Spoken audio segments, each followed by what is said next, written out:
नमस्कार, आप देखें एनडीटीवी इंडिया। हमारी खास पेशकश के साथ मैं हूं अनंत भट्ट। कार्यक्रम में आज बात होगी जश्न आजादी की, उन उम्मीदों की जो हर हिंदुस्तानी की आंखों में चमक रही हैं। आजादी के 77 साल के सफर में भारत ने जमीन से लेकर आसमान तक कई कीर्तिमान बनाए हैं, लेकिन हम आपको बताने जा रहे हैं कि इस 15 अगस्त को देश की क्या हैं 15 उम्मीदें। उनमें सबसे अहम तो चांद पर किसी भारतीय के कदम पड़ने की उम्मीद है।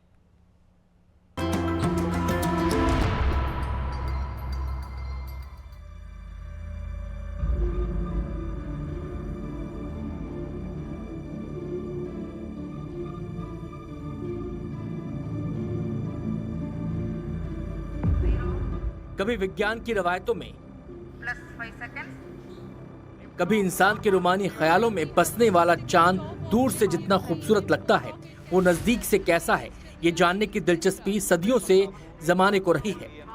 M4 रॉकेट का अपनी भयानक दहाड़ से चारों ओर कर सकते हैं और यही दहाड़ है जो वैज्ञानिकों को रोमांचित करती है।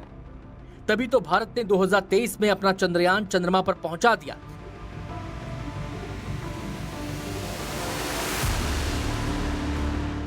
लेकिन चांद को लेकर हर हिंदुस्तानी की आंखों में बसने वाला सपना तो काफी बड़ा है। कितना बड़ा है, ये प्रधानमंत्री नरेंद्र मोदी से ही सुनिए। कभी कहा जाता था चंदा मामा बहुत दूर के हैं, चंदा मामा बहुत दूर के हैं। अब एक दिन वो भी आएगा जब बच्चे कहा करेंगे चंदा मामा बस एक टूर के हैं। चांद पर किसी हिंदुस्तानी के कदमों के निशान का सपना कब अपना होगा, अब इस दिशा में भी भारत विचार कर रहा है।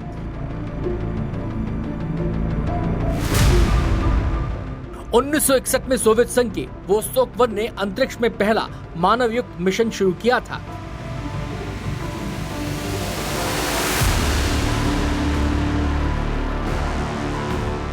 उन्नीस 1984 में तो अंतरिक्ष में पहले भारतीय के रूप में विंग कमांडर राकेश शर्मा पहुंचे थे। जब अंतरिक्ष में उन्होंने दुनिया को देखा तो उनके मुंह से इतना ही निकला, सारे जहां से अच्छा हिंदुस्तान हमारा।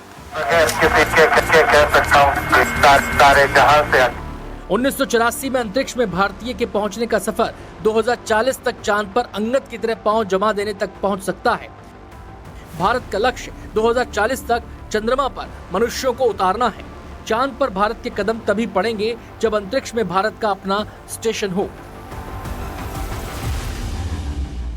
यूं तो अंतरिक्ष की सच्चाई से भारत काफी पहले ही वाकिफ हो चुका था, लेकिन दूसरे के अंतरिक्ष स्टेशन की मदद से 1984 में wing commander Rakesh Sharma salute 7 station पर पहुंचे थे, जो भारत का नहीं था।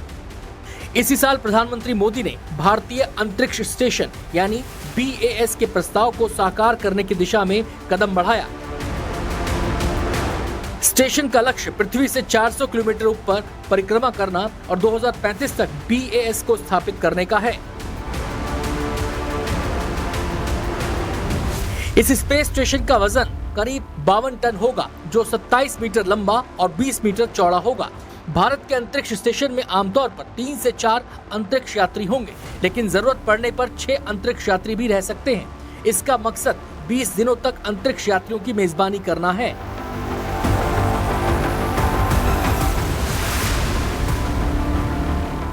उम्मीदों की एक कड़ी गगनयान मिशन तक जाती है। इसके लिए इस साल के अंत तक एक परीक्षण उड़ान शुरू होने वाली है। इसमें 3 सदस्यीय दल को पृथ्वी की कक्षा में 3 दिनों की अवधि के लिए 400 किलोमीटर की ऊंचाई तक उड़ान भरनी है। M4 रॉकेट का अपनी भयानक दहाड़ से चारों ओर कर सकते हैं। इस गगनयान मिशन में मानव सुरक्षा को सुनिश्चित करने के लिए इंजीनियरिंग सिस्टम को दुरुस्त किया जा रहा है। साथ ही GSLV Mk3, जिसे LVM-3 भी कहा जाता है, उसका उपयोग गगनयान को लॉन्च करने के लिए किया जाएगा। इसके लिए 4 पायलटों group captain Prashant Balakrishnan Nair, group captain Ajit Krishnan, group captain Angad Pratap और विंग कमांडर शुभांशु शुक्ला में से केवल 3 ही मिशन के तहत अंतरिक्ष में जाएंगे। मिशन की अनुमानित लागत करीब 10,000 करोड़ रुपए है। जब देश की फिजा में आजादी खुली है तो उस आजादी के साथ उम्मीदें भी लहलहा रही हैं।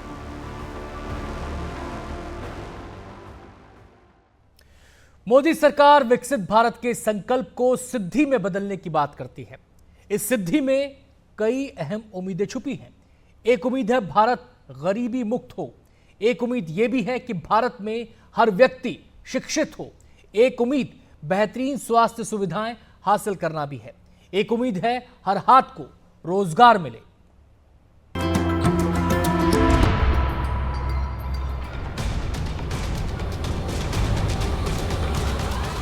आजादी का असली आनंद तभी है जब हर पेट में भोजन हो, हर बदन पर कपड़ा हो और हर सिर पर एक छत हो।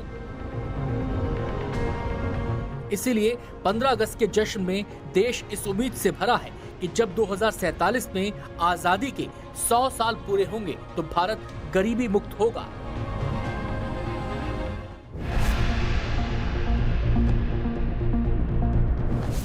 मोदी सरकार के 10 वर्षों में 25 करोड़ लोगों को बहुआयामी गरीबी से निकाला गया है। 80 करोड़ से ज्यादा लोगों को मुफ्त अनाज दिया जाता है, तो वहीं 4 करोड़ से ज्यादा पक्के घर दिए गए हैं। वहीं 52 करोड़ जनधन खातों से गरीबों को बैंकिंग सिस्टम से जोड़ा गया है। लेकिन गरीबी से लड़ाई तब तक बेमानी है जब तक हर हिंदुस्तानी के लिए बेहतरीन शिक्षा की गारंटी ना मिले। दरअसल शिक्षा ही गरीबी मिटाने की सबसे बड़ी गारंटी है। बेटी बचाओ बेटी पढ़ाओ उसी दिशा में बढ़ा एक मजबूत कदम है।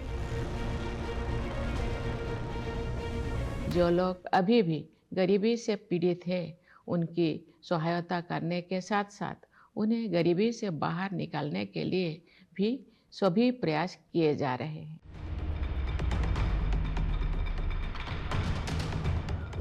अभी देश में करीब 26 करोड़ लोग अशिक्षित हैं। भारत का लक्ष्य 2030 तक 100% साक्षरता को हासिल करना है। इसके लिए नव भारत साक्षरता कार्यक्रम लागू हो चुका है। वित्त वर्ष 2024-25 में शिक्षा, रोजगार और कौशल के लिए 1,48,000 करोड़ का बजट रखा गया है। सबका शिक्षित होना क्यों जरूरी है, इसको आप विश्व साक्षरता शिखर सम्मेलन की रिपोर्ट से समझ सकते हैं। उसके मुताबिक निरक्षरता से ही भारतीय अर्थव्यवस्था को सालाना करीब $53 बिलियन का नुकसान हो रहा है। आजादी की खुली हवा में एक उम्मीद सबको बेहतरीन स्वास्थ्य सुविधाओं को लेकर भी रहती है। इस दिशा में भारत सरकार ने 6 साल पहले आयुष्मान भारत योजना शुरू की थी, जिसमें 5 लाख रुपए तक निशुल्क स्वास्थ्य बीमा दिया जाता है। इस योजना के तहत 34 करोड़ से ज्यादा आयुष्मान कार्ड बनाए जा चुके हैं। बीमारियों के इलाज से आगे आजादी के 77 साल बाद भी भारत में 16.6% लोग कुपोषित हैं। हर हिंदुस्तानी को बेहतर स्वास्थ्य सुविधा देने के लिए इस बार बजट में 90,958 करोड़ रुपए दिए गए हैं। हर हाथ को रोजगार देना आजादी की उम्मीदों में अहम है। भारत रोजगार रिपोर्ट 2024 के अनुसार भारत की कामकाजी आबादी 2036 में 65% तक पहुंचने का अनुमान है। जाहिर है इन हाथों को मिलने वाला काम ही आजादी के एहसास को मीठा बनाएगा।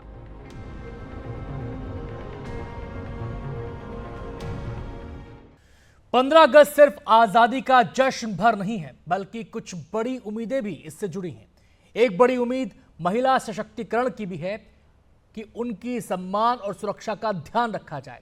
उसी तरह जब भारत विश्व शक्ति बनने की राह पर है, उसमें सैनिक ताकत की मजबूती बहुत जरूरी है। आज रक्षा उत्पादन के क्षेत्र में भारत तेजी से आत्मनिर्भरता के रास्ते पर आगे बढ़ रहा है।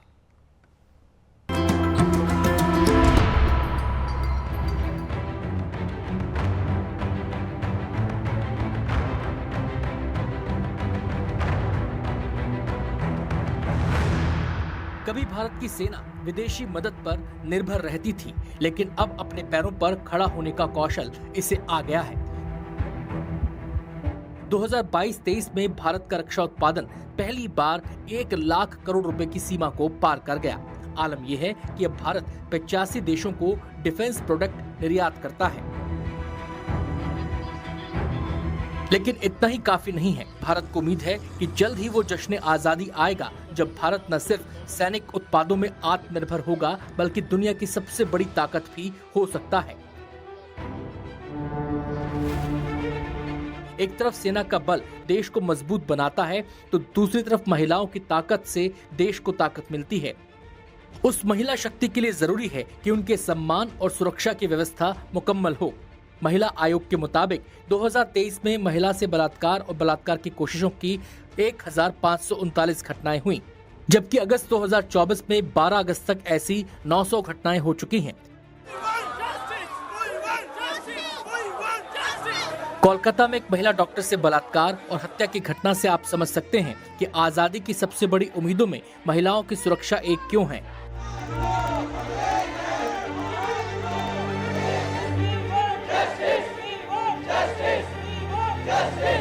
We want security and we want justice for her.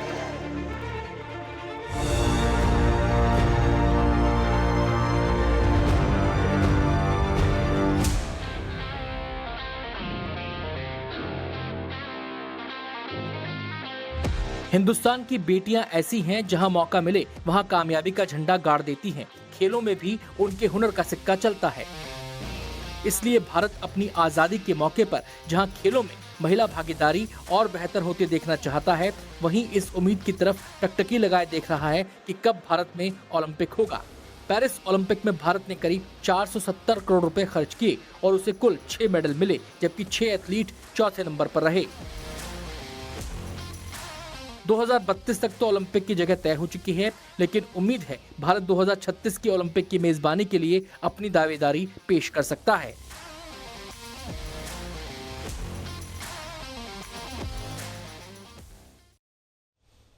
Bharat आज दुनिया की 5वीं सबसे बड़ी अर्थव्यवस्थाओं में शुमार है, लेकिन ये मंजिल नहीं है। हमारी मंजिल तो है दुनिया की सबसे बड़ी और ताकतवर अर्थव्यवस्था बनना, और उम्मीद है 2030 तक हम दुनिया की तीसरी सबसे बड़ी अर्थव्यवस्था बन जाएंगे। इस विकास क्रांति का हिस्सा केवल शहर ही नहीं, हमारे गांव भी होंगे।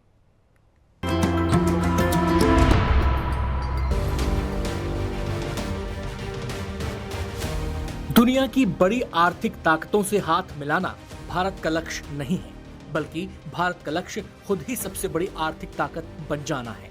इस दिशा में 2 स्तरों पर काम हो रहा है।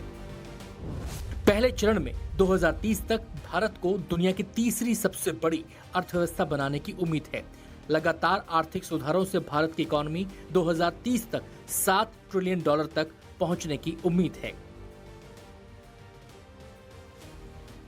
भारत सबसे तेज गति से बढ़ने वाली बड़ी अर्थव्यवस्थाओं में शामिल है। इससे न केवल देशवासियों के हाथों में अधिक पैसा आया है, बल्कि गरीबी रेखा से नीचे रहने वाले लोगों की संख्या में भी भारी कमी आई है। लेकिन ये एक पड़ाव भर है, मंजिल नहीं।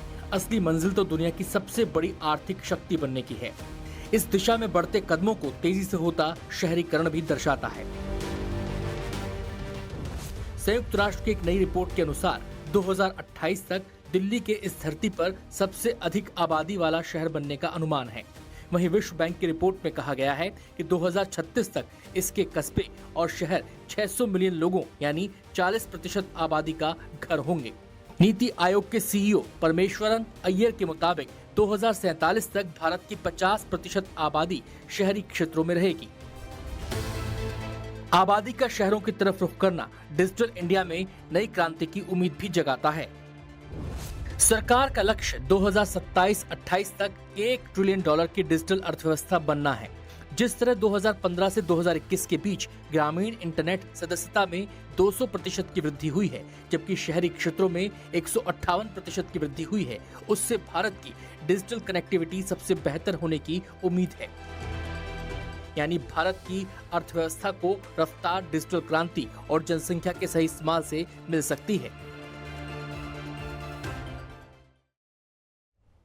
सुरक्षित और सुंदर भारत के लिए जरूरी है सफाई और साफ हवा।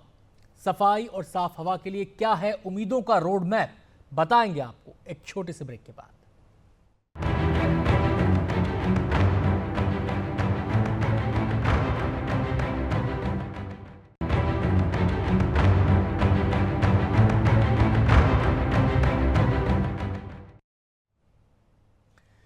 अगर ये उम्मीद पूरी हो जाए कि देश का 1/3 हिस्सा जंगल ही जंगल हो तो कितना बेहतर होगा। इससे पर्यावरण से जुड़ी चिंताएं दूर होंगी। उसी तरह बीते 10 वर्षों में भारत ने स्वच्छता की दिशा में बड़ा अभियान चलाया है, जिसके चलते करोड़ों लोगों को खुले में शौच से आजादी मिली है। उम्मीद ये है कि वो दिन भी आएगा जब भारत में हर घर में शौचालय होगा।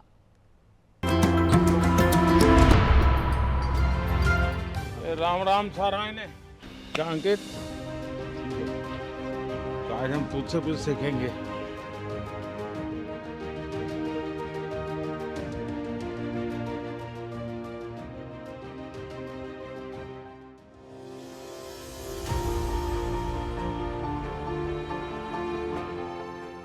देश की बागडोर संभालने के बाद प्रधानमंत्री नरेंद्र मोदी ने स्वच्छ भारत का संकल्प लिया था।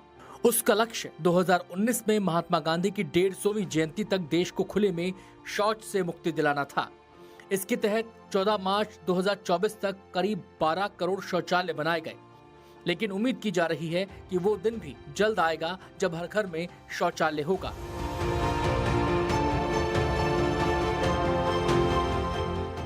स्वच्छता का एक सिरा साफ सुथरी हवाओं से भी जुड़ता है। ग्लोबल वार्मिंग का मुकाबला करने के लिए पूरे भौगोलिक क्षेत्र के कम से कम 33% हिस्से में जंगल जरूर होना चाहिए।